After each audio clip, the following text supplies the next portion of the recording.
Bukti yang baik dari kekudusan adalah penguasaan lidah. Alkitab berkata orang yang dapat mengekang lidahnya adalah orang yang sempurna. Yakobus 3 ayat 2, sebab kita semua bersalah di dalam banyak hal, barang siapa yang tidak bersalah dalam perkataannya, ia adalah orang sempurna, yang dapat juga mengendalikan seluruh tubuhnya. Malam ini kita ingat bahwasanya apa yang kita ucapkan daripada mulut kita, berasal daripada hati kita. Jadi kalau hati kita penuh dengan firman, yang kita ucapkan juga adalah firman Tuhan. Kalau hati kita penuh dengan zoe, penuh dengan kehidupan Tuhan, maka perkataan kita, lidah kita juga membawa kehidupan. Bukan membawa penghakiman ataupun hal-hal yang meruntuhkan iman seseorang. Tuhan tidak akan membebaskan kita dari suatu situasi atau persoalan kita sebelum kita mengubah perkataan kita. Amsal 18 ayat 21 mengatakan, hidup dan mati dikuasai oleh lidah. Siapa yang suka menggemakannya akan memakan buahnya. Jadi apabila kita mau keadaan kita berubah, maka perkataan kita harus berubah. Mazmur 50 ayat 23 mengatakan, siapa yang mempersembahkan syukur sebagai korban, ia memuliakan aku. Siapa yang jujur jalannya, keselamatan yang dari Allah akan kuperlihatkan kepadanya. Dalam terjemahan King James Version dikatakan di sini, siapa yang jujur jalannya adalah siapa yang mengatur perkataannya dengan benar. Maka aku akan menunjukkan keselamatan yang daripadaku kepadanya.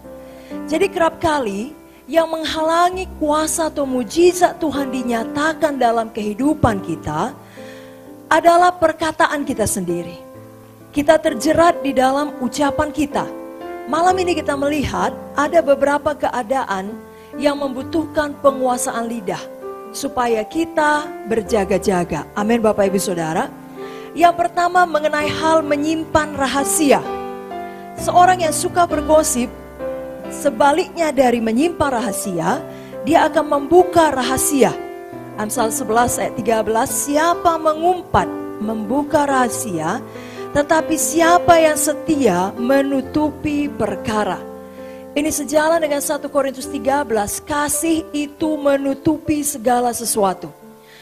Maka kita harus menahan diri kita untuk tidak membuka rahasia orang yang dipercayakannya kepada kita. Bapak Ibu Saudara yang kekasih, kita tidak mau terkutuk karena mulut kita jahat. Ada contoh di dalam Alkitab bagaimana Tuhan menegur Ham karena ia menyingkapkan, membuka rahasia ketelanjangan daripada bapaknya sendiri. Kita bisa berbuat seperti Ham, Kanaan, atau berbuat seperti Sem dan Jafet. Betulkah Nuh telanjang? Betul. Betulkah Nuh mabuk? Betul. Tapi seharusnya Ham sebagai anak tidak membicarakan bapaknya kepada orang lain. Walaupun itu kepada saudaranya sendiri.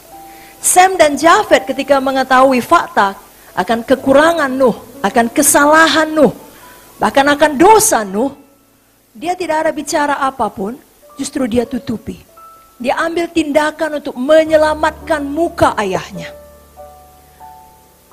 Bapak Ibu Saudara, inilah yang harus kita lakukan. Amin Saudara. Mari malam ini kita tetapkan hati, kita mau seperti Sem, kita mau seperti Jafet. Kasih yang menutupi segalanya. Kita tidak mau seperti Ham yang tidak menjadi bagian dari solusi, justru membuat persoalan baru. Menyampaikannya ke sana dan kemari. Kita tetapkan hati, kita punya Zoe. Dan Zoe lah yang kita ucapkan dari mulut kita. Bapak Ibu Saudara yang kekasih, sebenarnya tentunya yang dikatakan oleh rahasia orang adalah hal yang tidak baik.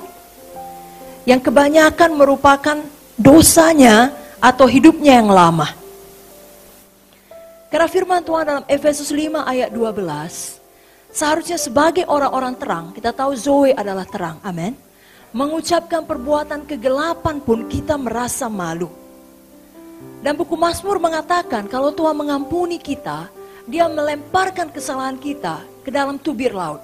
Sejauh timur dari barat, demikian dijauhkannya kita dari dosa kita. Kalau Tuhan pun melupakan masa lalu, keburukan, rahasia jahat orang, kenapa pula kita mengingatnya? Amin, saudara. Amin. Jadi jangan ucapkan rahasia orang.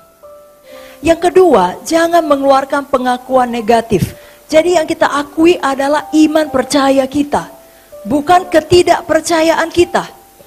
Kenapa? Karena pada waktu kita ucapkan ketidakpercayaan kita, itu akan sangat mempengaruhi orang lain.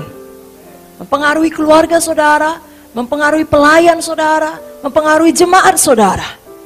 Kalau saudara belum mampu mengeluarkan pengakuan iman untuk satu situasi yang sulit, saudara tutup mulut saja. Dan masuk ke dalam ruang doa. Kemudian isi hati dengan firman, sampai kita mendapatkan jawaban untuk persoalan tersebut. Amin, saudaraku. Tentunya kita ingat kisah daripada 12 pengintai. 10 diantaranya membuat pengakuan yang negatif sehingga seluruh Israel. Seberapa, saudaraku? Seluruh Israel mempercayai mereka dan mengeraskan hati terhadap janji-janji Tuhan. Di mata Tuhan, perkataan negatif adalah kabar busuk. Tuhan tidak pernah menyatakan Israel adalah belalang. Mereka yang melihat diri mereka seperti belalang karena mempercayai yang disampaikan 10 pengintai.